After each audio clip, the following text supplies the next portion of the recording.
The Motor Dream podcast is recorded on Wallamedigal land of the Eora Nation. It always was and always will be the lands of the First Nations of Australia.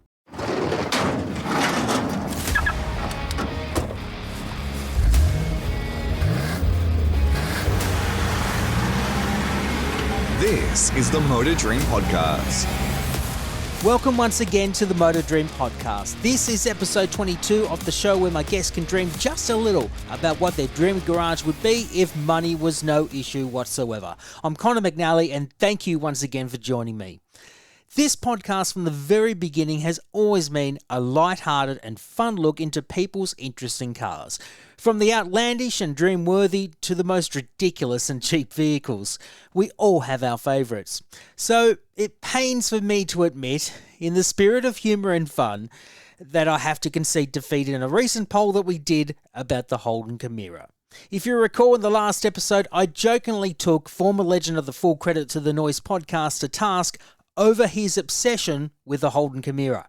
I declared in my opening monologue that it was absolute rubbish, and I took to Instagram with a poll to find out if my sentiments were shared by our regular listeners, as well as those from the Full Credit podcast. Well, I hate to admit this, but as it turns out, the Holden Chimera still has a cult following, despite how bad it actually was, and I mean bad. So former, you were right, and I was wrong. But it's still rubbish and you can't change my mind. Now, in the spirit of being gallant in defeat and supporting other shows, I urge you all to give the Full Credit to the Noise podcast a like and subscribe wherever you listen to your podcasts. And make sure while you're at it to like and subscribe to this podcast too, as well as following us on the socials at The Motor Dream. To our regular listeners who continue to support this show, thank you as always for sticking around. For you newbies who have discovered this podcast, here's how it goes. I tell my guests that one day they wake up and they check their phones to discover that they receive a text that says that they need to check their bank balance. They then open up their bank app and they suddenly discover that their balance has gone to infinity. They are instant billionaires. As soon as they discover their newfound fortune, they get an email from this mystery benefactor that tells them that they can spend anything that they like and they can buy any car, bike or machine that they want. There is a catch though. They are only allowed 3 cars, bikes, and machines in their dream garage. It sounds easy in theory, but my previous guests have discovered that it is very, very hard to decide. You'll get to hear from drivers and riders from within the motorsport game, as well as those who work in the industry itself, and on the odd occasion you'll hear from some prominent personalities who all share the same passion for cars or bikes, as well as motoring. So far in this first season of the podcast, we have had a great range of guests that have appeared, from drivers and riders to media luminaries and sporting athletes.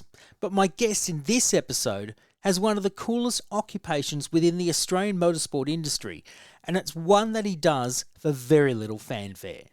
For years, many race drivers and riders would turn up to events with a helmet that was mostly white in colour. Creating a design that would be unique and individual to them was given very little to no thought. And for those that did make the effort, it was often done by hand and usually by a skilled painter whose steady hand would make the competitor's helmet stand out from everyone else. But it's only in the last 30 to 40 years or so that helmet art has become big business, not just for the helmet manufacturers, but for the artists themselves. You see, creating a helmet design is unique and individualistic, much like your own handwritten signature. It's how race fans recognise their favourite rider or driver. But having that individual touch is more than just drawing up some pretty lines and applying paint to a blank canvas. The artists themselves is what makes the artwork come to life. One such artist and designer is the Gold Coast-based Antman. Now, I could drop his real name, but you see, Antman is not one for the spotlight. He lets his work that is worn by a number of his high-profile clients do the talking on the track. So for this episode, we shall call him by Antman only. Antman Helmet Designs specialise in designing and painting helmet art for the application of motorsport and is one of a few companies in Australia that do such work. Antman started his business in 2002 after early attempts to create Michael Schumacher replica helmets not only garnered some income when they were sold, but also the attention of former Supercars driver Steve Ellery, who became his first client. Since then, Antman's talents and portfolio have grown to include some of the biggest names in Australian and world motorsport. People like James Courtney, Brodie Kostecki, Jamie Whincup, Will Brown, Brock Feeney, Chaz Mostert, Liam Talbot, Greg Murphy and Shane van Gisbergen, who wears Antman's artwork in one of the biggest audiences of world motorsport, NASCAR. Antman is very lucky to combine his passions of graphic design and motorsport into a successful and prosperous career. It also helped that he grew up around cars from a very young age in the Gippsland region of Victoria, where his late father was involved with Nissan in their dealership enterprises through the 1970s and 1980s. Until now, Antman has rarely had the chance to do a podcast interview of any kind. So when I recently approached him to ask if he'd be interested in coming on and discussing what his dream garage would be, he enthusiastically said yes. We recorded this interview as he was putting the finishing touches to a couple of helmets that he was working on, one of which was SVG's helmet for the Chicago street race in both Xfinity and the NASCAR Cup Series, and he was rather excited that his artistry was again going to be seen by a huge audience across the United States. So without further ado, I hope you enjoy my chat with the artist known simply as Antman.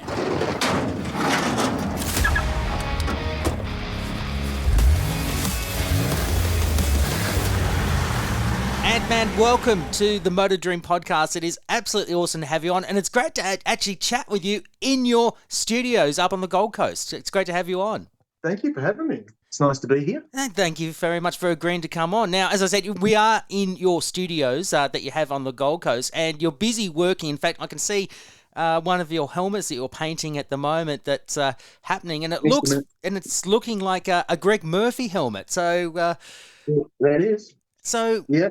You've got a lot going on, and you're the person that most of the drivers in the Supercars Championship go to, and you've been doing it for more than 20 years. It must feel, we had our 20th last year. Yeah. Wow, yeah, exactly. It must feel like an honour and a privilege to create some fantastic artwork for a lot of the top drivers in the championship, not just here in Australia, but also internationally. It is. I still like it. Like you come in here every day, and it's like a cave, and you come downstairs. Like I moved out of the factory. Obviously, I wanted to be around my kids more because it was just it takes over everything, because you kind of like you're not in control of the deadlines. You get them at the last minute, things change, sponsorship changes and things like that. So you have to be extremely open to that, which can cause issues, man. But once I did that, it was great. But you come down here and it's like, you don't even realize all that's going on half the time. You put on television and it's surreal. It's still sometimes like I see Shane in the States winning. Shane van Gisbergen, yeah. Yeah, SVG, right? He goes over there and does his magic. It says, I knew he would. And I think most of us knew. And he's already standing on top of the car, mate, and it's like, that's my helmet. It's like all these millions of people are now watching this guy, and it's still unbelievable to me. I'm so incredibly grateful to the loyalty that the guys have shown me over the years, because you do create real good bonds with these guys, and they're going to move on and do other things. Things change. You don't ever become too it's never personal. It's just business, and it's just we all do this, and it's like a community, and wherever you can help, you help. That's it. If you can pull something off for someone that's in trouble or whatever, you try and pull it out. But like generally, the guys will stick around, and it just keeps going on. 1 year goes on, and the next one comes, and it's like another couple of helmets, and it's it just keeps rotating on like a real cycle. And the hard job is just trying to be relevant for them, keep things relevant, keep things kind of cool. And because, man, I'm 52 now, these guys are young blokes and they're all cool, they're all, they're like rock stars, basically. Around now, it's not like the days when, when I first came in and I was painting for Steve Allery and they were like real down to earth blokes. Not that these guys aren't, but, like the race was over and you go to the pub, these guys are all full on. Athletes now, and they got major full-on corporations they got to, look after and then be very responsible. So it's been incredible to watch it over the years and to watch my guys get older and the new guys come in. And luckily for me, man, I mean, I'm just lucky that they've got great managers that like me, that want to use me to get the job done for him. And it's a real team effort. It's not just, it's not just they hand it off to me. It's like there's a lot to get through, and when there's a lot of library that goes on the helmet, there's a lot of changes right up to the last minute. So yeah, it gets crazy, man. It gets real crazy. It does your head in sometimes, but you got to look at it as more of a performance, man, than a job. Like you might get 3 or 4 days to paint something that should take you 10 days, right? So then you have to push the limits on on the materials that you're using, and one mistake in that, it's you're done, right? And it's like you're gonna kick on 24 hours. So when I first started, man, I literally got to the point where I had like a nervous breakdown, man, because I Really? was kind of bluffing my way through in the early days. All these guys were coming to me, man, like my heroes, like. I got to paint for, Ingle and Lounsey a couple of times, and then the young blokes, the Wing Ups and, Tanders and all these guys, and Murphy and all these fellas that you kind of grew up as a youngster watching on television and never had any intention you'd be working with them, 10 years later. It was bizarre, so it's still quite incredible, and it's a really cool thing that it's turned out this way, because it is like a dream. You say it's crazy, but I mean, the portfolio that you have, like I look at your website, the people that you've got and you've done in the past: Tim Slade, Craig Lowndes, Shane van Gisbergen, who we've mentioned before, Jamie Whincup, Will Brown, Brock Feeney, Garth Tander, James Courtney, who's been a long-time client of yours and a good friend as well, Dale Wood, Liam Talbot, Nelson P.K. Jr. as well, Rick Kelly. So many names in there. It's mind-boggling on how many people that you've been able to create such beautiful pieces of artwork, and you get to see them in the flesh around a racetrack. Like, do you pinch yourself? It's really cool, man. Yeah. And the funny thing is, I love watching it on telly. I don't like going into the track. The reason I like going to the track, like Gold Coast, go and see the GC. I've got a mate that comes up every year. We go in one day, we have a walk around, we do a traditional thing, right? And I take my boy in there. And but I don't like to bother them, because they're at work, man. They're at work, right? And like me going in, trying, what's happening, brother? Yeah, going on? I haven't seen you in ages. All that shit. I can't stand that shit, man. Right? I'd rather see him here and have a personal conversation with him and talk about real things, I know that you have to do that. I know that, but no one knows what I look like, mate. No one knows. They know my work. They know the logo, and it's kind of nice like that, And if I was probably 20 years old, I'd be on social media all the time. But dude, I'm so busy, man. Like I love the thought of doing something and posting something up, and because I do get asked questions all the time. You should film yourself doing it, but I'll just stuff it up, or I'll just be. I don't have that thing that anyone would want to be interested in looking at me doing it, right? As opposed to just wondering how it was done. I think that's more kind of cool. It's kind of mysterious about how, I'd rather them look at it and wonder how it was done. Of course the helmet painters out there will know, but like as far as the people are concerned, or if you've got a few fans or whatever that like your work, that follow you, it's kind of cool like that. Like I shouldn't have. Like, it's nice to see artists type up on Instagram how they did it and everything, and they went through the process with the client. And it's lovely, because there's a story. But I kind of think that sometimes it's nice to just leave it, and post it up and just let it do its own talking. And if they like it, they like it. You must be doing something right, because you've only got to look at the most recent success with Shane van Gisbergen. Like, we were talking just before we started recording this podcast. You're just saying how stoked you are when you look at Shane, how well he's doing in NASCAR at the moment, in Xfinity, and now he's jumping up on the roofs every time he wins a race and celebrating. I mean, that must give you a real sense of personal satisfaction. Unbelievable, man. And there you see Will there, and Waters there. I don't paint for him, but like, he's a great guy, and he's got a great helmet painter, and that's great for his helmet painter as well. It's fantastic for the sport and for the industry, because no one really knows who does it and behind the scenes stuff unless you're in the game, unless you drive or whatever and you're interested in it. But the basic fans, like I was, in the early, like you kind of just know they get done, And you got to remember, man, I went to school with Jason Bright. We're in the same class. Me and Jason. Wow. Right? Right through our young lives. We lived in the same Latrobe Valley area. And he turns out to be Jason Bright. Goes on to Indy and that. And I never painted a helmet for him, because he's had a long time relationship with John Crow. He's a great friend of mine. Yeah. And he always did the work for Jason. And I remember when he got in the IndyCar drive, I just moved up here and we were young blokes, and I bumped in at a club, right? And he goes, dude, because he just remembered me being a good drawer at school, right? And he just goes, dude, you should do my helmet. And I just went, what? Where do I even start? I remember those conversations that I had with him. I wonder if he does too. I haven't spoken to Jason in years. I'm actually hoping to get him on the. I'm hoping to get him on the podcast at some point. I've actually reached out to him because I actually know his partner Ebony Doherty from Michelin, right. And I will try and get Jason on the pod, so that'll be quite interesting. Because actually, I wanted to get him on last year because last year was the 25th anniversary of his first and only Bathurst win in 1998, and I still remember that. That was a very popular win. But I also remember him doing IndyCar, that one-off drive in IndyCar, right. And he did a brilliant job of it as well. He did a brilliant job, man. God, I got some. There's so many good stories, man. I mean. But anyway, you fire away. You asked me a question. All right. Well, all right. Well, let's ask my starting. Where did it all come for you? Like, as you've been doing it for more than 20 years. Where did it first begin? Okay, it was a mistake. See, because I was I got a job because I was always about music, right? For me, I was always playing and writing music, and I really had ideas of being a professional. I mean, I was playing like 4 or 5 nights a week in Sydney, but up here I was on the coast at the time.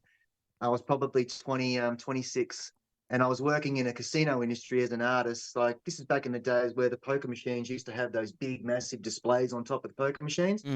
Well, I was the one that designed those. I was one of the people in the industry that designed those things, and then they made them. And I did that for a few years, and then there was a company up here I worked for that just went bust, and they were bought out. And I was the only person that was actually not retrenched, and that I was offered a job. Oh, wow. Because I was like an artist, and they needed me to finish certain projects. And he said, the only catch is you got to move to the factory in Newcastle. I'm like, shit.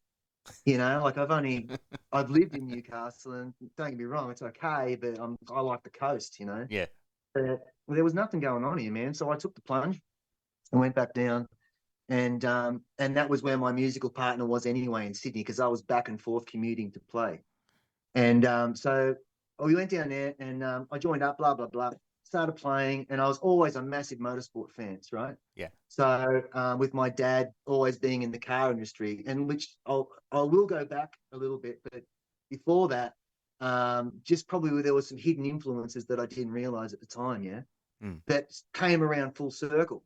And when I was in the industry. So basically what happened was we did that for a couple of years, and I remember I was modeling, and I was scale modeling a lot of stuff just in my own time. And this was back when Schumacher was just becoming massive, right? And he'd won a couple of championships, and we went and saw him win with Barrichello in Melbourne, me and my wife at the time, right? So I'm jumping a little bit ahead here.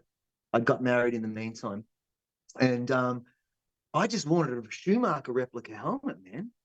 Right. And this is when eBay just started. Yeah. Like, people were using it. So I jump on eBay. I'm like, so expensive for these shitty replicas, and because no one was really doing it at the time, And so I just thought, well, I'll just paint one. I'll just paint my own, And I was living at my mother-in-law's place at the time, and her son, her second oldest son, was an old panel beater, right?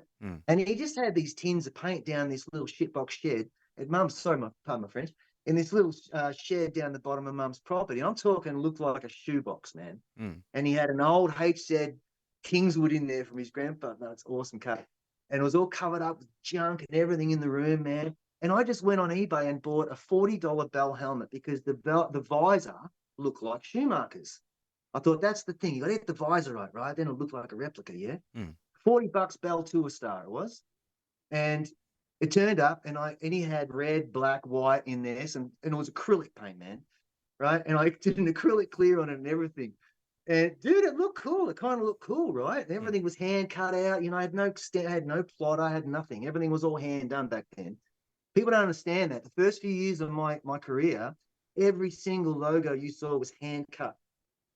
Everyone, right? And I've become a master at it. I would sit there in the window in the sun and just trace cut.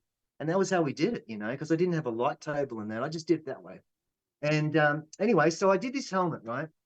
And dude, I was busted broke, man. I had no money at all. And scratching by, we're trying to get married. And I just thought, you know what? I stuck a guitar lead in the freaking helmet, man, so it looked like it had a mic. And I stuck it on eBay, right? And I got $800 for this thing, man. Nice. I couldn't believe it. I just went, are you kidding me? What? Right? And so I did 2 centers, and I think we paid for the wedding, man. Right? And then my wife just goes, dude, hang up the guitars, man. Maybe you should do this. Have you thought about being a professional helmet painter? I'm like, what is that? That's not even a gig. Right? And I remember seeing LA, Luke Hibber from LA Designs. He was in a magazine, man. And I used to think his stuff was just unreal. And he's such a great artist. So he was one of the original guys, I'm like, oh, no, I don't know, man. I don't know. What do I do? I don't even know how to paint. I've never used this stuff before, And I remember at the workshop that I was working at, they had a paint section. So I just went over to the guys and said, can you teach me a few ins and outs on what the hell I'm doing and stuff like that? And so I had no panel beating background. I've had no racing background. As you'll find most helmet painters, they've all either raced or they've got panel beating backgrounds, most of them, right? Yeah. And I never had any of that, man. I was just purely art-based and passion-based on the game. And so I didn't have like a bias towards anything, right? Or a style. I just didn't, because I had no history on it. I didn't follow it. I didn't look at people's helmets. Kind of cared, and it kind of worked out that way. And she convinced me, and I just said, you know what, bugger it. And then I had these mates up here. I still do. If I'm allowed to say their names, Alistair Bye and Derek Walls, right? And they had this.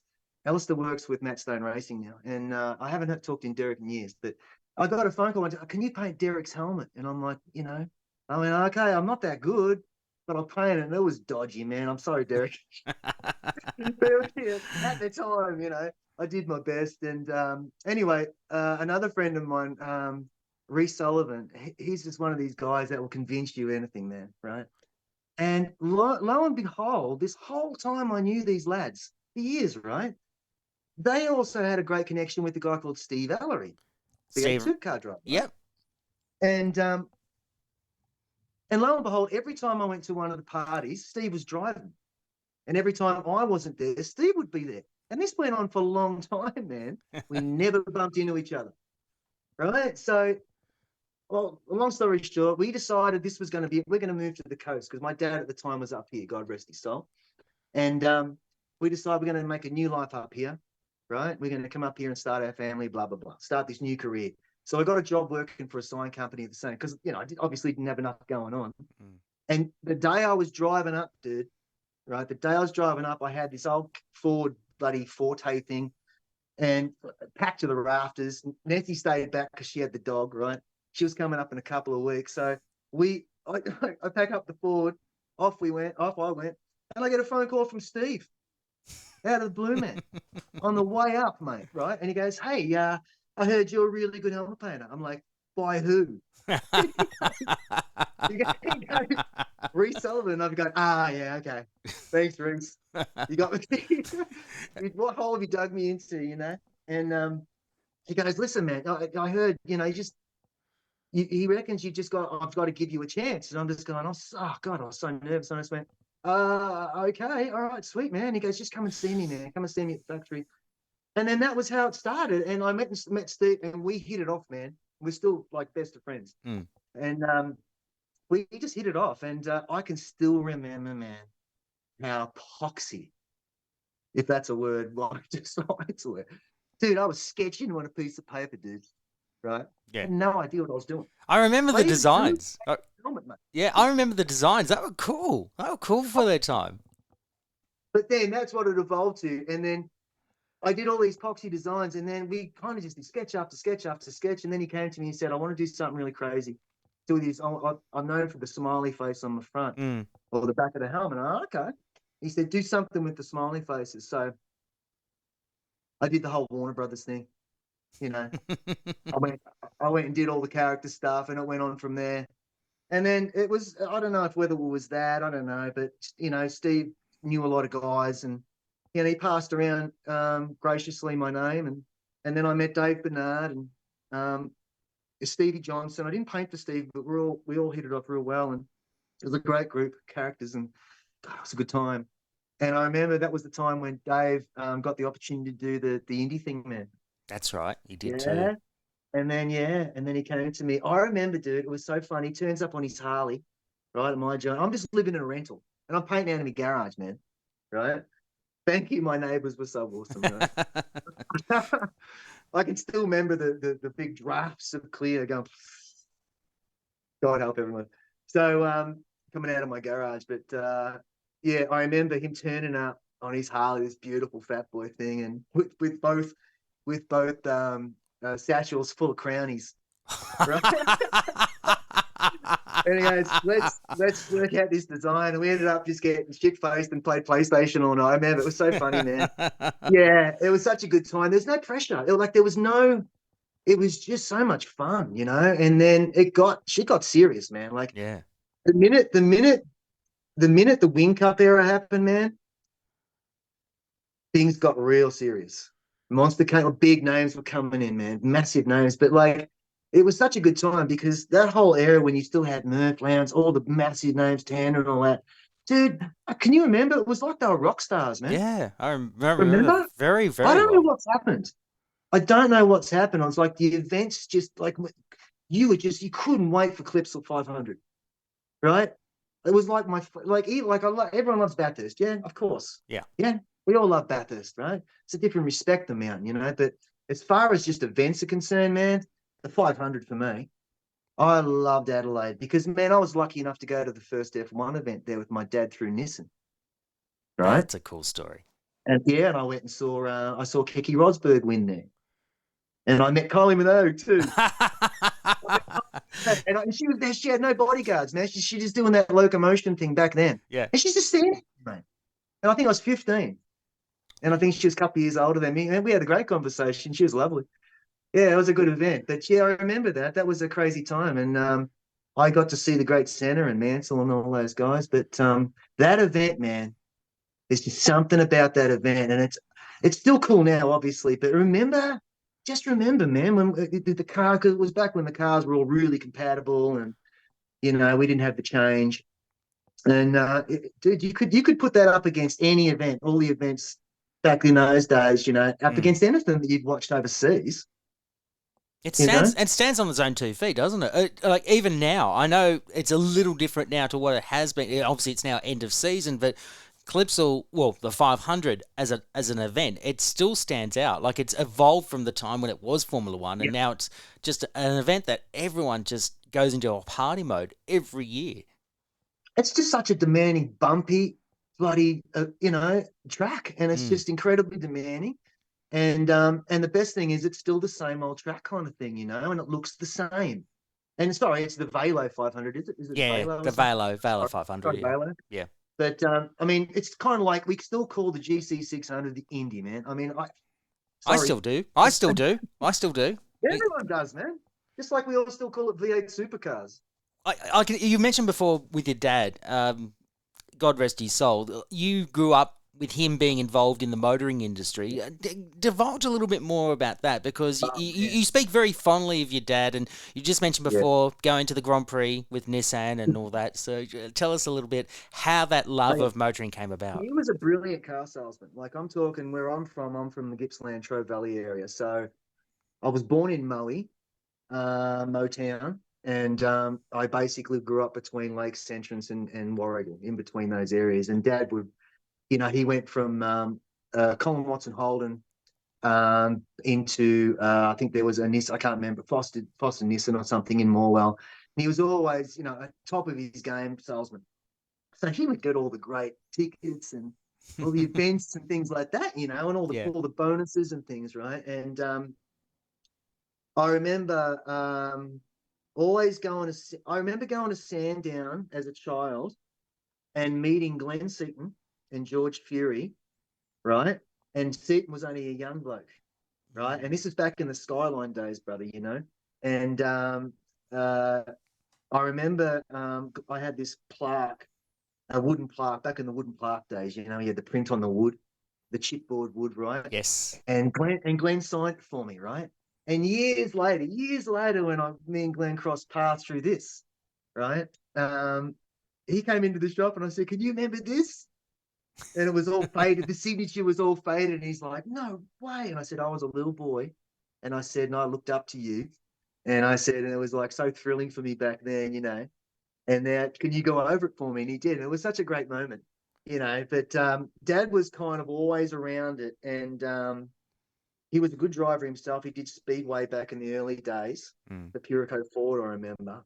So I remember as a little checker, like I remember eating Sandboy salt and vinegars, watching him go around this dirt track.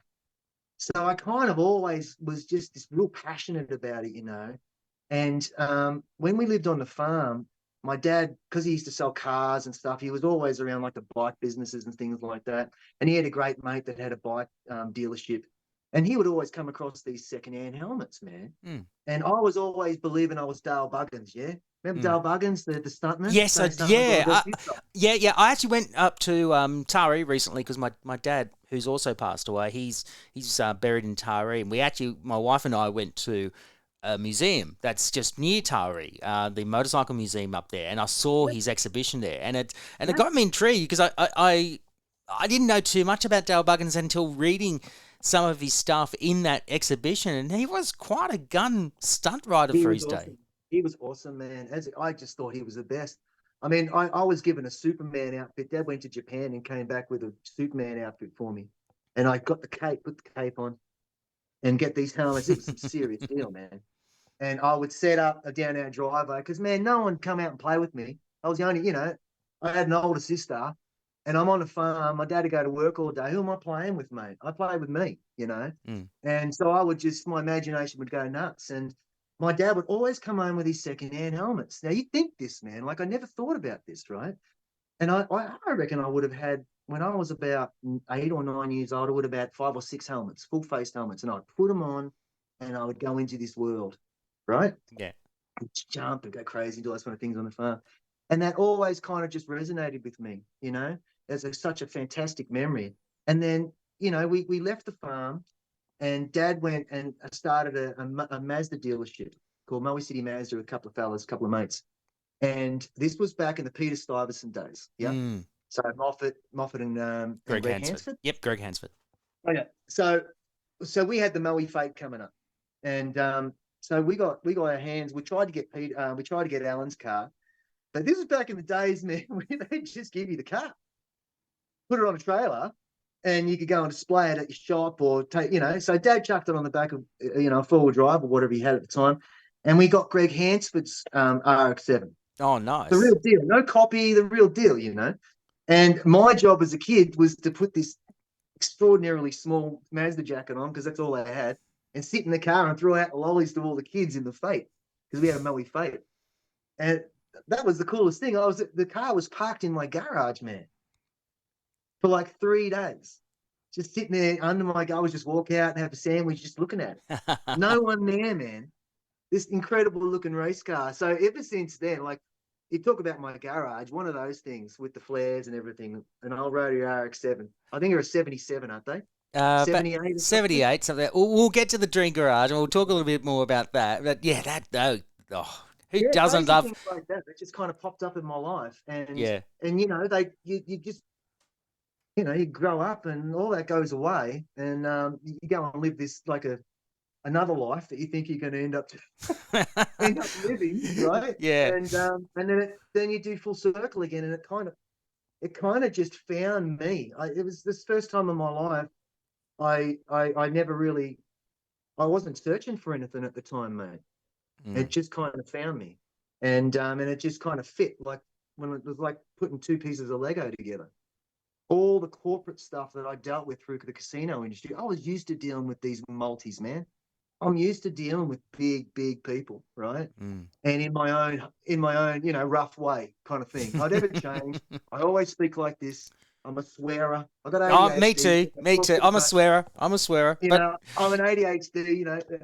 I wouldn't say sufferer, but I don't take meds or anything like that. I like the way I am, man. Deal with it. And I'm too old to give a shit now, man.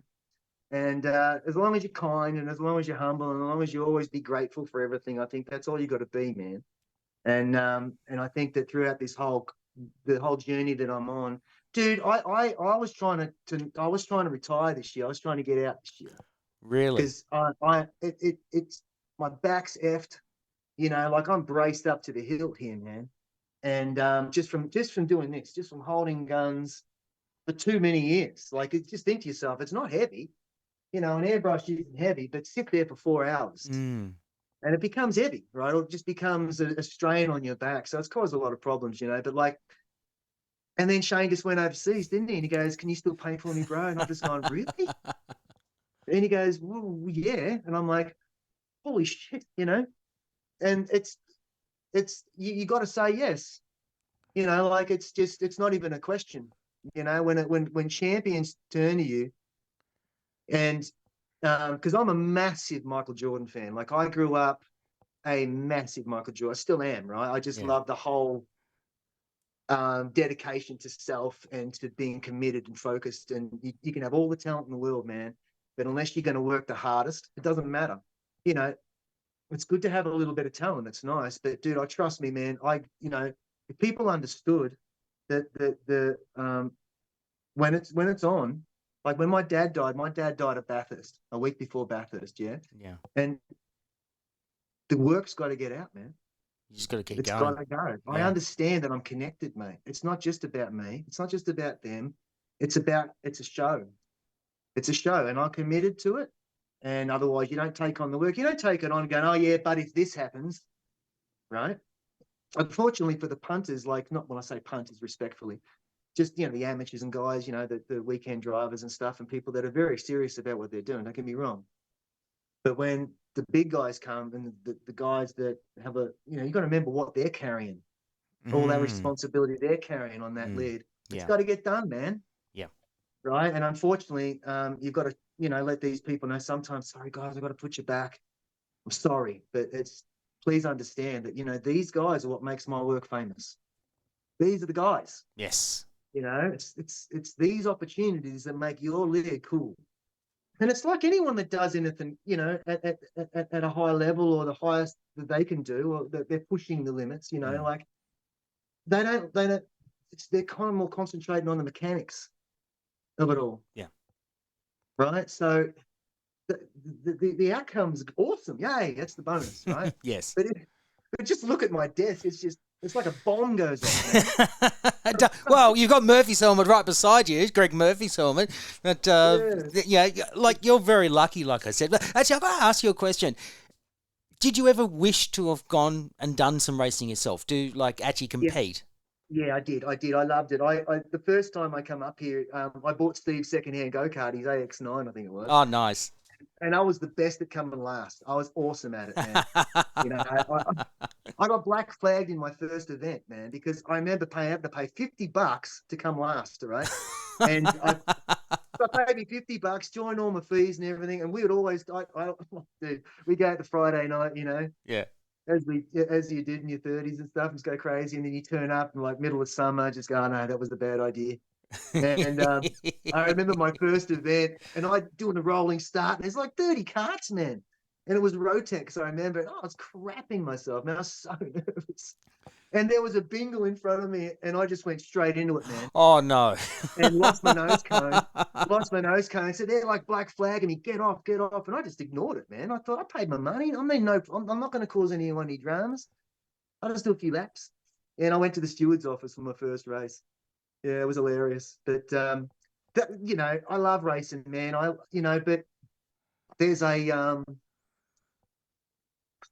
is it a nervous twitch kind of thing? Yeah. I used to be kind of real daring when I was younger, but I'm not sure if anyone's gone through any kind of nervous type of things when they have any type of when they have to recover from any type of stresses and things like that you can inflict, or life inflicts on you. You kind of don't come back the same.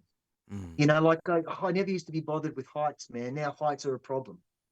Now I don't know whether it's because I'm, I don't know, man. I don't know what it is, but like I get a little bit.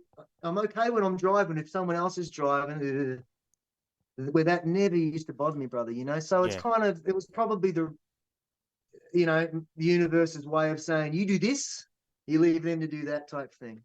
And I'm happy with that, man. I'm really happy with it. I love my role in the game. Because it's a unique role. There's lots of drivers, man.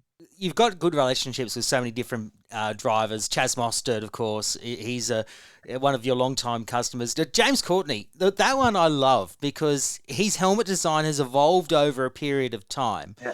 And he's a very simple design, but the way you've been able to evolve that design to cater with different sponsors and the different colours. I mean, James' designs is just so cool. That's a really cool relationship. Divulge a little bit of how that all came about.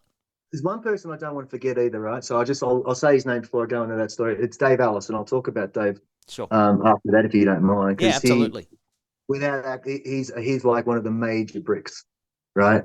That went into this. And but with James, me and James were just like, even though I'm older than James, I'm very young at heart, right? I'm very young. I'm probably what you call immature. Right? I think James is the kind of the same person. No, but he's not. He's not immature, but we can be. Oh shit! But like, it was nice to kind of act a bit more, you know, a bit younger, and like, you know, we just had the same sense of humor, and I think that he loved, because James is obsessed with his lids, man. Right? Yeah. And don't get me wrong, all of them are. He's to the point of being superstitious, right? And he'll take that all the way, you know, and which I totally respect. There's no problem with that, man. But he just loved the idea of probably having a guy that was kind of able to listen, and because my job really, man, I don't do what I want to do. You know what I mean? I think that my role is to try and extract what they want, right? And then I artistically put my spin on it, right? So don't get me wrong, they're not coming to me with the ideas, man. I think there's a lot of misconception. I think a lot of the drivers forget that sometimes on the camera, you know, that you just drop the helmet off, brother, right? And you know, we sometimes cross ideas, but ultimately I'm the one sitting there for 4 to 5 hours working through design. Okay. Yeah. And I'm strict about that. Not that I need any accolades, man, but I just like people to remember that when they see the designs and the evolution. That's me, baby. So and I'm extremely proud of that. So, and it's very difficult to keep changing. Like, most guys will get into their style and then they'll paint that style. It's always that style, right? And that's awesome, man. That's rad, you know. Troy Lee's got his style, yeah. But then there's guys that can kind of maneuver around those kinds of things, which I class as designers. So they're more designers than helmet painters. Helmet painting is just the production side of things, man. But the design part of it is, I suppose, where the real art is. And I find it difficult to just freelance and just get a helmet and go, okay, I'm going to do something because I like it structured. I like to lay, because I'll lay in bed, you know, I'll wake up 3 a.m. in the morning, ready to go. 3, 4 a.m. I like to start generally. I am trying to change that now because it's getting freaking cold. Hang on, you're from Victoria recently. You know, when you grew up, you should be used to Queensland and it's cold. But yeah, I try to and because that does, it relieves any anxieties too, you know, like to come up with something. And so I'll lay in bed and I'll like to, once the design's done, then I'll build it. Like, it's got to be painted before I start. It has to be painted before I start. And then I know the layering process, because it's always going to be different, you know? Yeah. And as long as you follow the process, there's a process, you know, and a formula. And I think that's what takes the time. It's kind of like, you know, being when if you're a cyclist or whatever, not that I am anymore, but like, it takes you a long time to get your legs in, you know, for things to just kind of get into the right, and then you can kind of get moving, you know, but you've got to go through those stages, you know, and that's kind of what I kind of ended up finding with this profession, was that once I got rid of the fear, because, man, sometimes you're working on these things, and like, if you're working on a chrome helmet, right, and then you've got to make sure you can't go backwards. You've got to protect every time you layer it. You've got to protect it, man. Otherwise it's going to show up in the end. And you have to learn that on your own. No one's there to teach you. You're not going to ring up no helmet painters and go, oh yeah, man, you got to do this, this, this, and this, right? Especially if they know that you've got some talent, because they're not going to do it because they'll know that you're going to go after it, right? Yeah. And I don't respect anyone that doesn't go after it. You got to go after it, man. Oh, totally. Otherwise, what are we doing here? Yeah. Like, what are we doing here? And I think that's the whole thing about trying to be relevant too. I like to get around and have a look at other stuff. I love skateboard art. I love motocross art. I love, clothing. I love, not that I dress well. I'm the worst dresser you've ever seen in your life, okay? But every time I get any clothes, it's got paint on it, man. Like, trust me, I'm notorious for that. And sorry, I've never done a podcast before, so I keep talking to myself and not you. No, that's okay. No, that's okay. That's okay. Sorry about my eyes wandering off and on. That's fine. No, don't. And if I ramble, I apologise because I do ramble a little bit sometimes. So I get nervous, so I talk too much. No, you're the same as me. I ramble on sometimes too. But no, I want to know more about you. So please ramble on all you like. That's what I like. Yeah, so you were asking the question to James and stuff. So me and James just got along real well that way. And then, his career just, went. Look, we all remember this too. And I want everyone to remember this. I'm only in this situation because of the expertise and the excellence of the guys that I paint for. It's, it's their accolades and their incredible journey. And like, look at Jamie and look at James, Jamie, James, and then you've got, James and Jamie, and then you've got SVG. Who else? Who got a championship? I think I got Brody. Brody. Yes. There you go. See, and like the thing is, man. Brody Kostecki we're talking about? It's not like those guys. Yeah, like I don't know personally what they talk about in pit lane. I know they all talk about getting their helmets done. Who gives you stuff? And of course they're going to, right? But I think my relationship with the man called Dave Ellis is where all that stems from, right? And Dave, if it wasn't for Dave, I can't. I mean, I would think that my talent would get me so far. But you got to have people, man. You got to have people in there sowing the seeds, just like you are. And like I've always had that kind of theory of just chipping away with the smallest chipper, as opposed to going in there like this trying to make a storm. And me and Dave have done that over the years. Dave came in with Monster, and he just saw what I didn't see. That's it. He saw whatever, like maybe that's what was going on I don't know what people were saying about me. I don't know, but I'm great friends with Craig Baird, and those guys talk a lot of love for me, and Greg Murphy, and they spread a lot of love for me, which I'm so grateful for. That I don't even know happens, and I know a lot of the other guys do too, and it's you always kind of feel like in debt to that, because I don't advertise, man. I haven't advertised in 15 years. I don't send out any, hey guys, sail on. I don't do any of that shit. I just do what I'm good at. I concentrate on that only. And then I try to, now these days just try to get away from it and not let it take over my life like it was. Because it takes over, man, and like I always say to these young up and coming guys, you want to take a piece of this, be ready, man. If you want this, like if you want to work for these guys, right? Be prepared, man. Be prepared. Forget Christmases, right? Yep. Forget that shit. Forget Easter holidays. Forget all that, mate. Right? You take it when you get it. Like my cherished time is in the afternoon between 3:30 and 5. That's my cherished time. It's when I go out the backyard. We've got the court, the little golf thing set up and shit. Go out there with my kids. My boy comes home from school. We play one-on-one, and my daughter comes out. She comes home from school. We sit out there and we have our conversations and we talk. That's my most cherished time of the day. And the days before that, I couldn't do that. I was always at the factory. I'd be leaving before they'd go to school, coming home after they'd get home, So I kind of lost 10 years, but you know what, man? It was necessary. It's a sacrifice, isn't it? It was a sacrifice, and there's no guilt. So there used to be guilt and shit like that, but you can't go through life like that, man, because look at their little life. They've got it's a very humble little place that I live in, but you know, we love what we've got here, and we wish our families were all up here, you know, but who knows where we could be in a couple of years. Might go back down to Newcastle or something like that. We always leave everything open.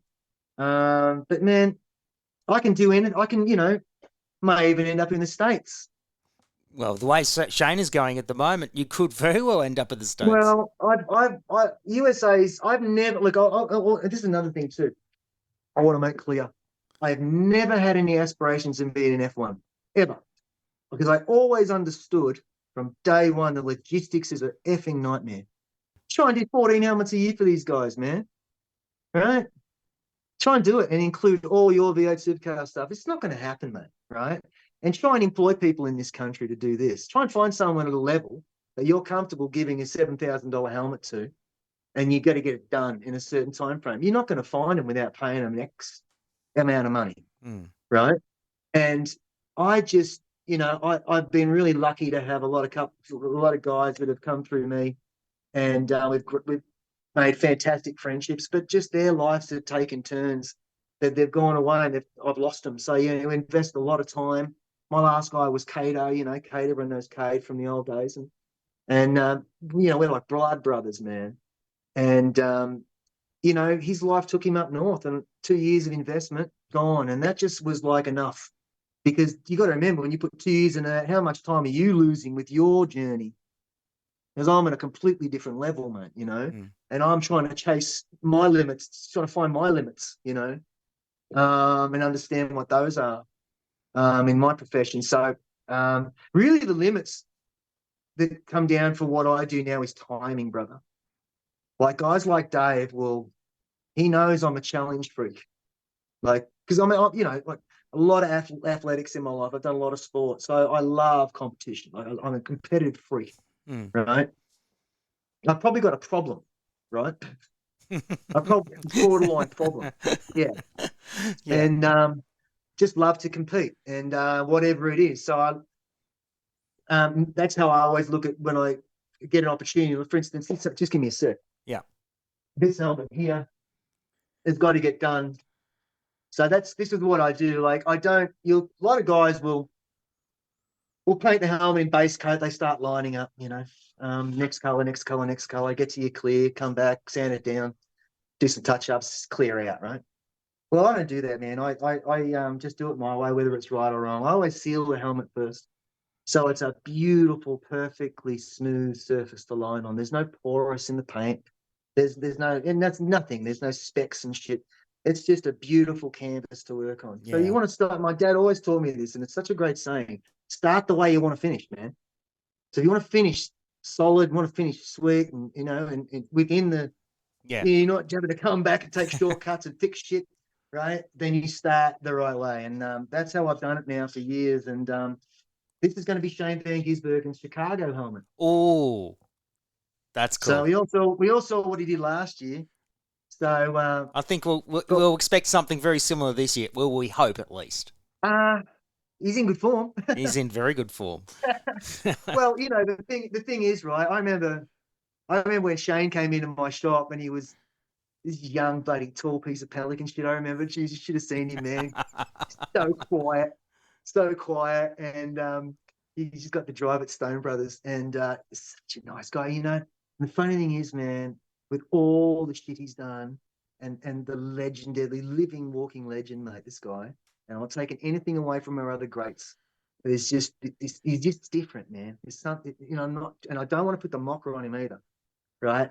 But there's just this quiet, get the job done bullshit with this guy, man. Like, and he's a killer, man. He's a killer. He's going out there, so's Will. Right? He's with the smiles on. Oh yeah, the smiles, man. Don't ever underestimate that bullshit. Like Lounge, you know, the smiling assassin, mate. You know, like that smile, that'd be the first thing I'd be scared of. You know, they're going for it, man. They're coming for you. You know, they don't care if you get little tears in your eyes, you get nudged off the track, get over it, mate. If you do it to me, I'm over it. I'm not even thinking about it, right? Well, you look That's at what Shane's done in currently in Xfinity, and like the attitude is like, I don't give a shit. I'm here to race. I'm here to win. That's his there to attitude. win. Yeah, He's there to win, and it's that attitude, that killer instinct, man. You don't learn that, mate. That comes from you from birth. That comes from when you're a kid in the playground. You know, when dealing with shit as a youngster, knowing that, no one's coming to save you. It's up to me. If I want it, then it's only up to me. I got to, as long as I'm doing the best I could possibly do, everyone else has to step up to that plate, And I'm a total believer in that, brother. So, I like, you got to remember, man. I had no idea this was going to, I was going to end up painting for all these fellas. I had no idea. I just knew. I knew when I looked at my competitors, because that's the first thing I did. I looked at the playing ground. What ground am I playing on here? Who am I going up against? If I put the work in here and I give up all this, being broke, I'm giving all that up, right? To have a crack at this, because there was no industry. What was it? And that's another thing, man. Most industries, you kind of get acknowledged for excellence. Yeah. You get acknowledged for reaching certain levels. There's not even anything to acknowledge us. Or, look at Jens. Look at these guys that have been in it for years. And, Jens is probably another decade longer than me, and he's doing it his way over there.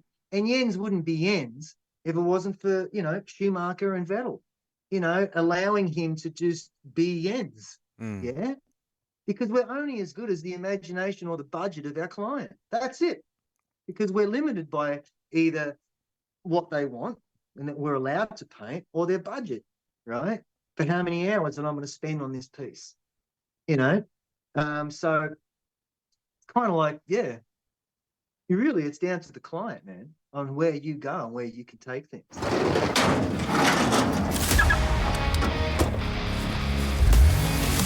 This is the Motor Dream Podcast. Quite clearly, you are a car nut and a motorsport nut. That's no question in my mind. But I want to know a little bit deeper about how much you love cars. So I want to ask you, first up, the first car that you drove. Do you remember, what kind of car it was? No one's going to believe this because my dad had car dealerships. Yes. Used car dealerships, right? So I just get a car off the lot. I mean, I think by the time I was 22, I'd had 15 different cars, and you drive them for 2 or 3 months. And I'll go through a couple of them though. The first car I ever got was an XL Ford Falcon, Falcon. Yep. 4-door. It kind of looked that way, so it was a white one, 6-cylinder though. And I was only on my learners at the time. So, and my dad went and got the black stuff done, the black light at the bottom. Yep. The trim done at the bottom, right? It looked trick, this thing, man. All I ever did was sit in it and listen to music. As you do. I was getting in so much strife at that age, man, 17. And I was playing up all the time. So it got taken off me. And that was it. Lost that car. Yeah, didn't even get to drive that sucker, man. So, but I enjoyed sitting in it and dreaming. But then the next car I got was when I got my license, and Dad got me a Commodore VC Commodore SLE with the red velour interior. No, I remember those. And it had the Calais steering wheel, the Snap-Ola one. Yeah. Right.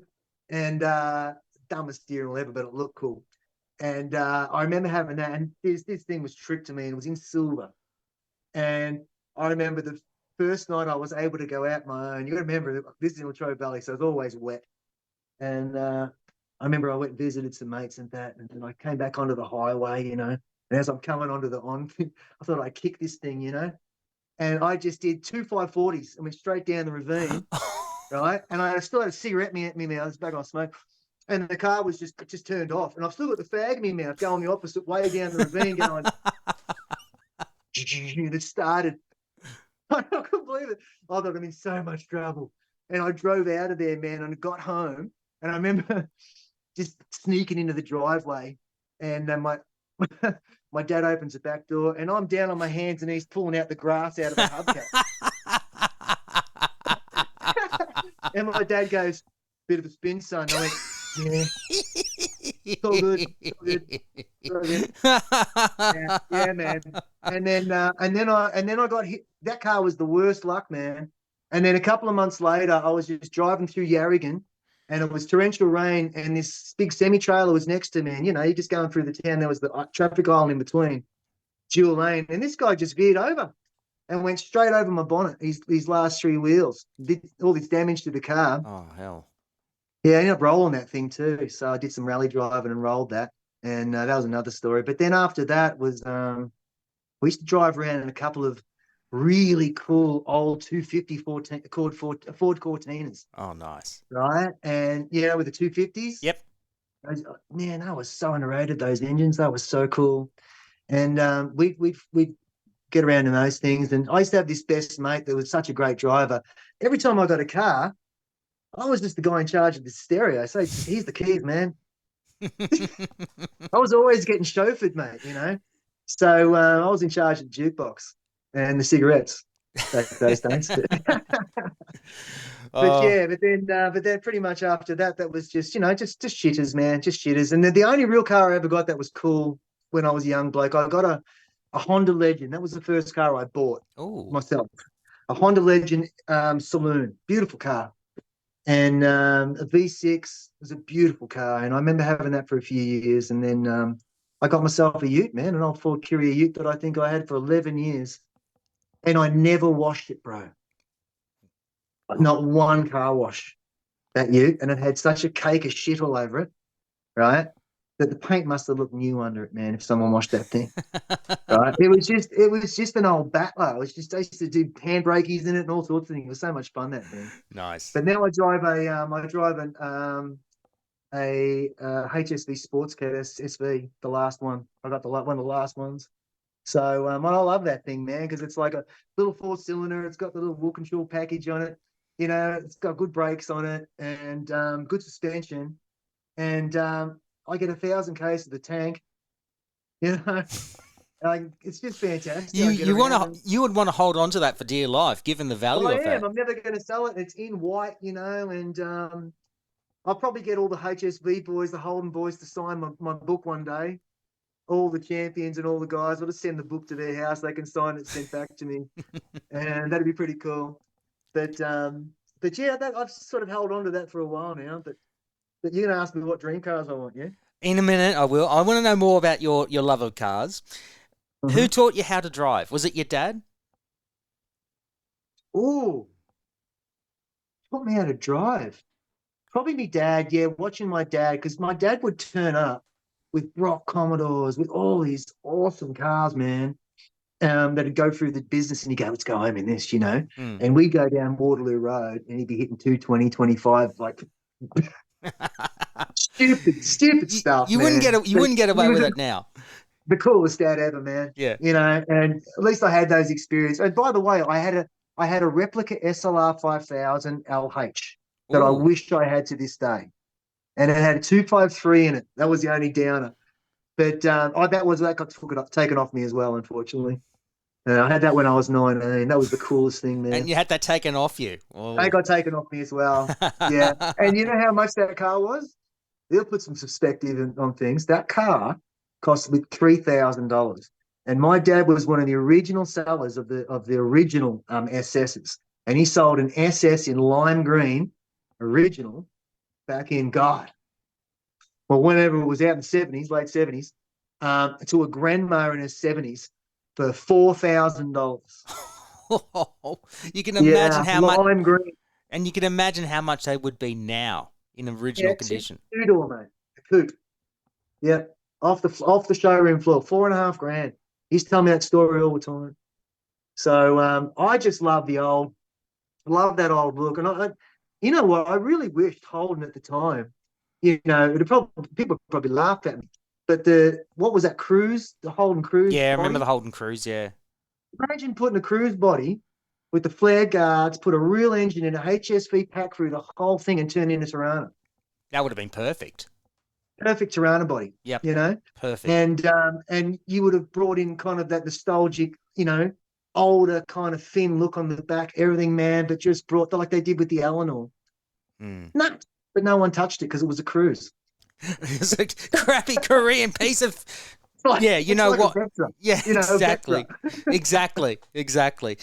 All right, so I'll ask a couple more questions. What about like pet peeves, like car fad pet peeves, like stickers and that? Now I know you're a graphic artist, but do you have those kind of things? Do you put stickers on, or you like your car clean? Okay, pet peeves is number plates, man. When people use 4 as A's and fucking all that shit, and they just expect you to say that that's the word. Like, just get over it, mate. All right? Put a sticker on your fucking car. You know, well, sorry. Put a That's sticker all right. on your car. That's all right. You know, above the number plate if you're that way inclined, you know. But like, yeah, that's probably a pet peeve. But I don't know, like, I don't judge people like that. Well, everyone's got their little crazy idiosyncrasies and stuff they do, and you know, they all want to be race car drivers, and you know, they put the big bloody aerodynamic wing on the back. You know, it's not like anyone's an aerodynamicist and comes and goes, "Listen, man, that's not going to work." You know, at 120k, you know. Like, I mean, no one says that because they're living the dream, you know. And like, I mean, dude, I remember when I started karting. I'm going to tell you, I'm going to put myself in a spot here, and I know many people remember this that remember that time that were there. I turned up to karting, man, and now I'd never karted before. Okay, so what I did is I completely had all these little aero bits and stuff on my kart that I devised because I'm a designer, right? And I love tech design. I love all that kind of stuff. Yeah. And how things work. And as I went in there and tried to do all this stuff, you know, you know, and I just remember people looking at it, just shaking their head, mate, just going, "Who is this guy? Who is this guy, mate, with the stupid red card? Have you seen it?" And then to make matters worse, I came last. And all I did was blame the aero. Everyone blames the aero, don't they? Everyone blames the aero. Blame the aero package, man. Yep. Some idiot in his garage did that one for me. But like, yeah, it was, I remember that, man, you know. So I never give people that do those little things, because it takes those little things sometimes, man, you just might get something right. Exactly. Okay. And, you know, nothing is created. Everything is created from mistakes. And I always tell this to my kids because my kids are super competitive. Okay. And you know, they're the best at everything before they start anything. Okay. Which is cool. Yeah, it's fine. Yeah. But you learn your limitations real quick, you know. And I don't know. I just think you got to keep things in perspective. But, you know, you're not going to strive for stuff if you don't have an imagination. Yeah. Oh, totally. Okay. So everything starts off with a silly dream. However it turns out, it's the way it turns out, you know. Exactly. So I think you just got to keep things into perspective, man, too. You know, I think that's the thing. But what we're talking about, I got off the subject. What were we saying? I was just asking about the pet peeves. Well, you just mentioned it. Number plates. Yeah. I mean, number plates. Yeah. I don't give people shit. I hate. Look. Okay. The stupid massive wheels on a Ford Ranger. Don't like them? What's it for? It's like it's kind of like, to me, there's the image. Yes. And I don't know, like images are cool. But it's like a tattoo. It's a T-shirt, man, and it just wears off, mate. You know, you wear the latest T-shirt, and then no one gives a shit about it in a week. You have to care about it a lot, you know. It's got to be for you, you know. So I don't know. It's just it looks okay. It looks okay, but like it's either a muscle truck or it's not, you know. I get it. It is or it isn't. It is or it isn't. You remember when they brought those Hyundai XLs out? Yes. With the little wing package and everything? Yes, I remember. Supercars look, right? Yeah. You know, what can I say? It was that kind of thing, you know. and there's some people that gravitate towards that, and that's fine, man. But then, you know, like the older you get, you realize that, you know, it's all that stuff's not important. It becomes irrelevant after a while, doesn't it? It becomes totally irrelevant, man. You know, so that's why I say, I look, knock yourselves out, man. Eat your heart out. Go and be all you can. Put the racing stripes on the side, man. Take great advice there from you, Antman. But okay, 2 more questions then on to the Dream Garage. Yeah. You just mentioned before about the Ford Courier that was caked in everything and you didn't wash it. So I take it you're the kind of person that likes to eat in your own car, or are you a clean No, freak? no. The only reason why I didn't wash it was because I used to work out of my garage. Now, I had no idea that clear coat vapor wasn't like acrylic vapor where you could just dust it off. Whatever it hit stuck. And my car was always parked in the garage and I didn't cover it. Right. So I did one clear coat, that was over. So once it had this coating all over the car, I cleaned the windscreens and then I just left everything else and thought to myself, well, I tried the cake, the block cake and thing, and I thought, Jesus, it's a Ute, man. It's a Ford Courier. It's a nothing pack, you know what I mean?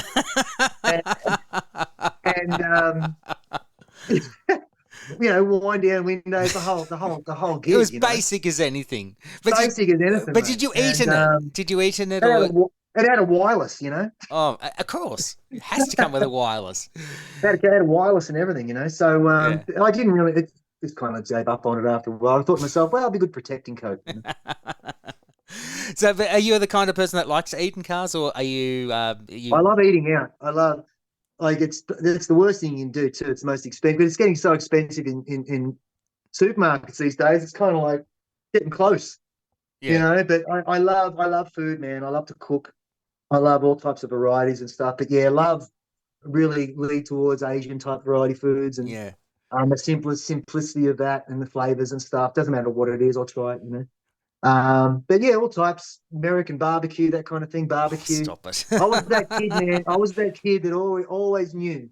I always knew as a child the meat was the way to go. Meat and eggs was the way to go. I was never a vegetable, cake, chips, spread, never that dude. You go to a barbecue and my plate was brown. That's it. There's no color, brown. They're always telling me you're gonna get bloody stomach cancer and sort of shit. And my dad ended up dying of it. Killed him. So my mum vowed me to go and get a test, a colonoscopy and all that kind of thing. And mate, I was as clean as a whistle, man. Absolutely as clean as, man. Like nothing, no polyps, none of that kind of stuff that everyone was getting in my family. I was just extremely lucky. And like I just said, well, it's probably because of my diet, man. It's all I eat is meat. And I've always been that way. So, I don't know how I got into this subject, man. There you go. No, that's okay. No, that's okay. That's okay. I'm notorious for it, man. No, I'm fine with it, and I love it. I absolutely love it. One more question. I talk about this, and then I end up over here somewhere, and I can't get back. It's like I've man. Exactly. It's like Billy Connolly or Ross Noble, and I've seen them both live. They start on one thing, and they go off onto another tangent. And sometimes they never come back to it in their live shows. I feel sorry for people dealing with me, bro. I really do feel sorry. Like my poor wife, she puts up with, man. Like she'll be in the middle of the conversation. I go, look, squirrel. Don't worry, my wife's the same. My wife is, she suffers greatly in a good way, but she loves me to bits. It has its benefits, brother. It does. It does. One final question before we do the Dream Garage. The best memory you've had in a car, like a best road trip that you've done. The one that sticks out to me, see, Lakes Entrance is a place in Victoria, Gippsland Lakes, right? It's magic, most beautiful places ever. And my parents bought a house there back in 93, right? Beautiful place, looking out over the ocean, magical, man. And I was living in Newcastle at the time, and I moved home. And I remember I'd never spent a summer in lakes since I was a kid, And I'm telling you, man, like 10,000 people would come into town in a weekend at the beginning of the holidays. It'd go from ghost town to just the most epic place to hang out as a 21-year-old, man. So I was hanging out in town with my lads, we're all musicians at the time, and this is Bon Jovi era, right? And Crossroads era, that album Crossroads. Yes, and I remember my mate had this real nice it was a VH or a VC Commodore with a V8 Brock Commodore, but it wasn't a Brock. It just had all the work done and everything, right? And I remember, what are we going to do? We got to go. Where are the chicks? Like, where are we going to go? Where are we hanging out, lads? We're all long hair. Like I had long blonde hair down to my waist. So you just picture that. Right? I'm picturing it. Yes. Straight, dead long blonde hair, right? And we all just look like larrikins, man. And we decided we'll go to Envelope. You know, Envelope was just a few beaches down, Yeah. right, on the 90-mile beach. We'll go to Envelope because my mate had a caravan there, right? We get to Envelope, and I remember just the first thing we did, we pull up at the lights leaving Morwell.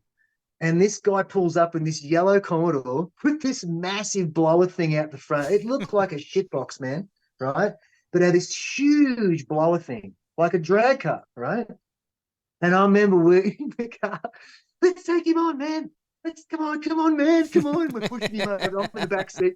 Come on, man. And we're like laughing, being immature idiots, going, come on, loser.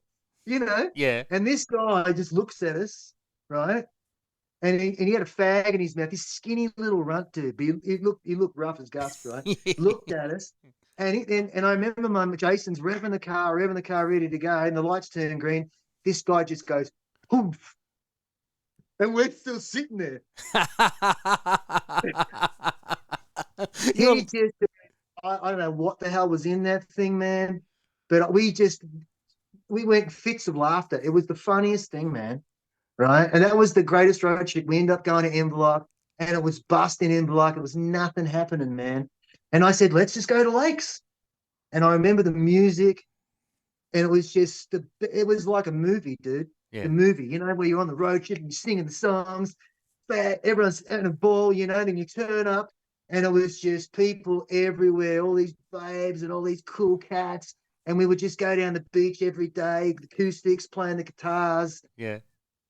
Best road trip ever, man. Best. It was just such good times. And not that I haven't had great road trips now. It was that one that kind of stood out, you know. And like I know everyone else has got their road trips with the nice cars and they go to races and they're all, you know, everything is always vehicle kind of orientated. But Yeah. as I say to you, man, I'm not that guy. You know, I wasn't that guy that was obsessed working on my car. I wasn't that guy. I was around, all my mates did. Yeah. Mm. But I was just a creative dude. I was always that guy trying to just do other stuff, you know. But I loved being around it, you know, and I appreciated it. Like my son, he can pick out cars, man. All the Lambos. He can pick the distinct because he's got autism, yeah. So Yeah. he's incredible. Like I can't even pick it, and I'm pretty good, man. So he can do this a fin change, and so he'll know the model, you know. So he's got a real knack, man. But for me, yeah. I kind of know what I like, and I've stuck to it. I haven't changed. Like my dad had an old Alpha, third-tone body, that old one, man, and it literally had the foot aluminium body. Yes. The Ferrari style thick paint, that leather seats, the brown leather. Oh. Pure Italian beast, man, with the Momo wheels. Dude, he sold it. Oh. I used to drive that thing around with a 5-speed in it, man. It was just had a Celica gearbox. I remember that. Yeah, It was just a magic thing. Yeah, that sound, you know. Yeah, that's really cool. Fantastic. Yeah, I remember that car. That was one that stands out. That's really. Dude, there's been too many in my life. Like there's so like I'm talking, dude. I'm talking with all my dad's cars. I'd be up to 50. 50 cars have gone through my life that I've seen in my family because of the dealerships, you know. That was always like that, you know. So so it's hard for me to have a distinct one, you know. Yeah, totally. I totally understand that. I grew up different. Yeah. All right. This is the reason why I got you on the podcast. You wake up one morning and you suddenly discover that you get this text from this person, and it says to you, check your bank balance, and you think, what the hell's going on here? And then curiosity gets the better of you, you decide to check your bank balance, and you find out that your bank balance has gone to infinite levels. So you're an absolute billionaire. You fall off your chair and think, what the hell has happened here? And then you get this email from this mystery benefactor that says you can buy any car, bike, or machine that you want, but you're only allowed 3 in your dream garage. So, with that in perspective, you've already mentioned one of them earlier, and we will touch on that. Okay. What is the first car? Okay, so keep going. Yeah, so what is the first car you'd have in your dream garage? I'd say that would be the Mazda that you were talking about before, the RX-7. Yeah. They'd all be white. They'd all be white. Yeah. Because white to me, how can I choose a color? You know, So I love white carbon look. I love that where it's just come out of the factory look. Mm. Can't decide a color to show the public. Let's just run a nice white, with the carbon. So Yeah. whatever I decide. So I'd love a modern take on that RX-7, but still stay within the parameters aero of that old school styling. But as I would say, AK Eleonora, Eleanor, Mm-hmm. Eleanor, Yep. Eleanor. Yep. So envisage that, yeah. Yep. So full interiors, you steal the interior from some other car, blah blah blah. So a hobby car, yeah, something like that. It'd be a bit of fun to do with your kid, and then so that's not practical, yeah. That can And be. then It's not and then if practical, you but had that's not. It's not practical, but it's good. It's good. And But Moffat style Group C RX-7, Yeah. but modernized. Yeah, I like that. Yeah, and I have a real soft spot for old, Camaros and things like that because I love growing up. Like I love the movies, Cannonball Run and all that, Yep. and a Bandit would be phenomenal. A Bandit, the moderned up version of the Beano, the one that changed the wheels Ooh. and everything, Yeah. like Richard Yeah. Rawlings did. Yeah. That's another person I got to meet too, Richard Rawlings. He made fun. He rang me, man, through a customer of mine. He set up a Zoom, and I got to talk to Richard for a while. It was pretty cool. That's another story. So I'm kind of torn between those. So in that era, I love the American muscle. I love it. Would you have? Remember the Firebirds? Those Yes, Firebirds. There was the a couple of Pontiac movies out. Firebirds. Yep. Yeah, Yep. you go to a video outlet and they were Village Roadshow movies. I remember, and I used to watch them. And there was that movie Silver Dream, Yes. with Squire, that guy Jimmy Squire, whatever his name was, the musician. Can't Yeah. remember his first name, but his last name was Squire. Billy Shows Squire. my age. Billy Squire. Billy Squire. Yep. He was in that movie, yeah, and I love that movie. And there was a couple of like Wraith, just real good motor movies and stuff. Yeah. But I suppose as far as like what you would want untouched from a, I couldn't go past, right, just for the sheer driving pleasure and not the crazy cost and outlay of having it, right? And I know I've got an endless bank account, but anyone who knows me, I like to be pretty responsible with money. Right? I'm not tight. I'm generous, but like I don't like spending money on stupid shit, right? But then you look around my collections, I have BMX bikes and stupid guitars I shouldn't have, right? I'm the same. My wife castigates me for my guitar collection because I'm a Queen fan. Yeah. I've got a couple of Brian May replicas. I've got an acoustic and a proper replica. So, yeah. I got down. I went down the Gibson path last year, so there's 3 extra Gibsons now, and there's all sorts of stuff from my days. It was funny when I was a professional musician. I had 3 acoustics and 1 electric, right? And now, being a non-player or a non-professional that doesn't tour or anything like that, I've got 17 some ridiculous amount of instruments now on the wall. And my daughter, thankfully, has become a crazy nutter on it. So they're all in her room. They all hang on her wall. And it's like I've never known a young daughter, like a young girl that would want that in her room, but she loves it, So Yeah. it's a good excuse to buy a couple more, man. But exactly. But yeah, I think for me, a Lotus Exige. I love those cars. They are cool. Yeah, just the pure light driving experience, like how fast do you need to go kind of thing, where it's all about, I don't need to go fast in a straight line as much. I rather corner experience, I get that. You get just as much thrill with the G-force in a cornering as you would, in a straight line sometimes. So, I mean, I can't vouch for that because I haven't been as fast as the guys, but Yeah. Steve took me for a drive in a supercar back at Queensland Raceway back in the day, and I think we went about 270 or something. Yeah. And then I've been in with Lounsey in the newer cars. Not the Camaro, sorry, the last of the Commodores, yeah. The Commodores, yeah. Which was, I reckon, the bomb. That car was the bomb. So that was a thrill. That was a thrill to be in with Craig on for that run. That was really cool. And I think we did around the same speed, but that's about as fast as I've gone, man. So I get more thrill out of feeling that buzz And then what else, man? What else? A conventional one. So, Probably. just hang on, just before you go on, which model Exige would you have? Would it be the most recent one or an earlier model? No, not the most recent one. What was it? I think it was a 16 or 17. Ah, yes. Around something like that. I can't remember. They haven't really changed much since. Yeah, it's got the I Toyota. just It's got love the rawness of it. Oh, you look inside and there was nothing in it. yeah. You know, It's got the and it's Toyota like, how much am I V6. paying for this? You know, because and then if I was going to choose out of all the supercars, right? Yeah. If you could have them all, you'd have them all. Yeah. Oh, totally. Throw them all, and you'd throw one of all the top, you know. But I would steer clear of any Bugatti bullshit. I love an Aston. I love any of those beautiful high end cars, just for sheer beauty of them. Ferraris, they're all gorgeous. But if I had to choose one, just purely what I've seen in my driveway here, man, from my customers, they turn up in my probably the GT, the Porsche. Oh, okay. Yeah, the GT. What is it? The RS The model. GT3 RS, yeah. A couple of my previous guests, An incredible scoop, and they've got all the anodized wheels and shit now. have mentioned the GT3 RS. Courtney Prince, who's been a former client of yours in the past, she's mentioned it.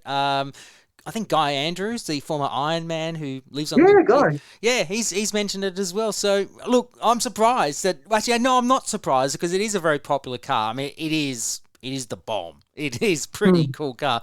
I love Corvettes too. Corvettes are sick too, brother. Yeah, you know? yeah. I mean, where do you stop? You know. I mean, I'm a Mustang man. I love Mustangs. Mustang. I would love a current model Mustang. There's something about it though I'd really would like to enjoy.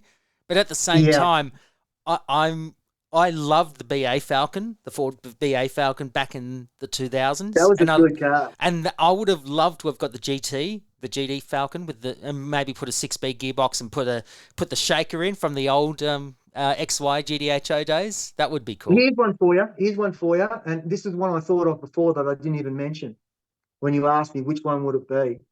And the one that I wanted to get before I was going to get it before I got the sports cat. And the reason why I got the sports cat was because I was towing a van at the time. So I couldn't get it, right? Was the 25th anniversary GDS, Commodore GDS. The one with the twin vents on the bonnet. Yes. Right? That in white, man. Oh, I'd take one of them any day. And I even love the R8 when the R8 first came out, the new body shape. When that came out, I remember the CEO of McLeod Accessories having one of them. And he only had the R8. He didn't have the GDS. And I just remember it just looked so cool and fat and wide and chunky, you know? Yeah. With the flared guards and everything, man. You got to have the guards. If you don't have guards, man, forget it. It's got to have like supercar look to it, you know? Oh, totally. I love that look of, you know, going home to your own garage and slapping some guards on and widening the tires. I just think that just still looks cool. Yeah. That's a cool garage as far as I'm concerned. That's all right. No, that's all right. I'll let you go in a moment. That's a cool garage. Look, there's 4 cars in there, but look, I'm going to allow them all because they're all cool in their own unique way. The Lotus Exige, Porsche GT3 RS, the 25th anniversary Commodore GDS, and the first one was the RX-7. Group C spec. I love them. That's a really cool list, and I mean, look. My car is big time. Sorry, say again. I'm probably getting laughed at by cars. Oh, who cares? It's the world's your oyster. You know, if you had the money, you'd go out and buy whatever you want if you really wanted to. Well, it's funny because most of my guys who have Ferraris, right? Yeah. Like, you know, your Sunday guys that go out track days and things like that can afford those luxury cars, they've been through them all. And all I know is it's just constant work on those cars. And they're constantly getting things changed and fixed. And you know, like I remember one of my customers bought a Ferrari just to hit the 300 down Bathurst.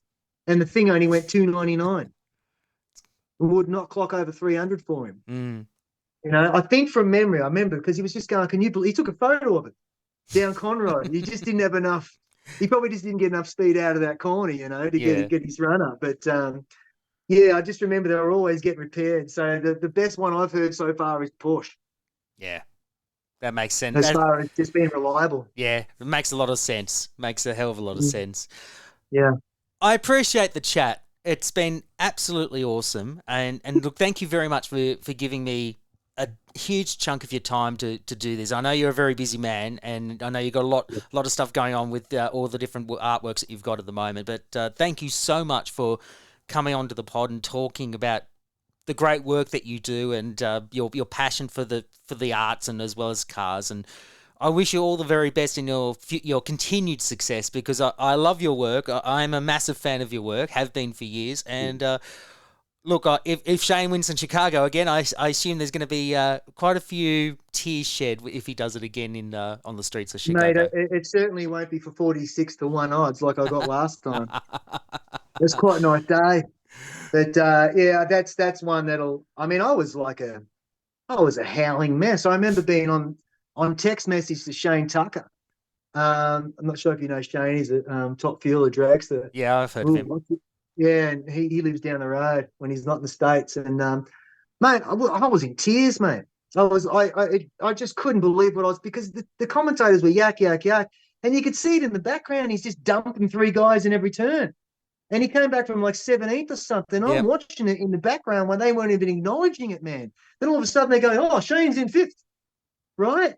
And it was just it was one of the great experiences. I'll tell you what, another just before you go, one of the most epic finishes to a race was that year when Scotty binned it and took Lowndes out, and Shane won the championship. That was epic race. Wasn't that one of the greatest races of all time? Brilliant. I have never been on the edge of my seat like that, man. And because it was a Newcastle event too, which was such a brilliant event. They got to bring that back. Come on, Supercars, bring it back. It's a brilliant event. Yeah, well, we hope so, but I think the council's got other ideas. They're ripping it up now. They're getting older. They're dying off soon. They're dying off. Take careful. They're all old over there, mate. They want everything to be heritage and stuff, Yeah. And thank you so much again for coming on. It's been absolute joy, and all the very best for the future. And thank you for giving me your time for chatting. It's been great. Thank you for giving me the opportunity to tell you a little about my story, and having any interest at all actually is quite nice, And I'm very grateful for your time, and it's been a pleasure.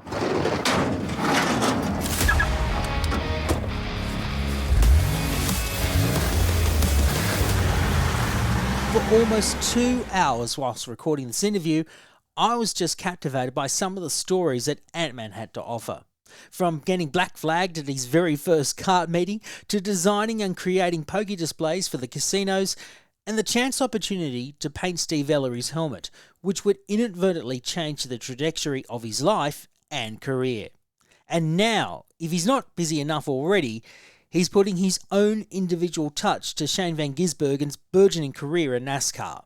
So I think that Antman will be rather busy for quite some time yet, and he deserves the accolades for the high quality of work that he does. For the record, SVG backed up his 2023 NASCAR Cup Series win in Chicago with the outright win at the Xfinity race last weekend. But he sadly couldn't do the Xfinity Cup double after he got taken out in the early stages of the Cup Series race in treacherous conditions. Regardless of the result, SVG is continuing to make huge waves in NASCAR and making many of his supporters very proud, including Antman himself. My profound thanks to Antman for his generosity and time to chat with me for this episode of the podcast. You can follow his work by following him on Instagram at Antman Helmet Design, or by visiting his website at antmanhelmetdesign.com. Speaking of websites, ours is themotordream.com.au, and it's where you can listen to episodes and find show notes and information on the show and the guests that appear. And make sure you also follow us on social media with the handle The Motor Dream, which is also the hashtag. Don't forget to like and subscribe to the show on whatever podcast platform you listen to, and make sure you leave a review also, because that's how we keep improving the show and help attract new listeners to the podcast. Thank you as always for listening to the Motor Dream podcast, and I hope you enjoyed this episode. Until next time, I'm Connor McNally, and please drive safely out on the roads. See you next time. Thanks for listening to the Motor Dream podcast. This series is proudly produced by Beast Productions.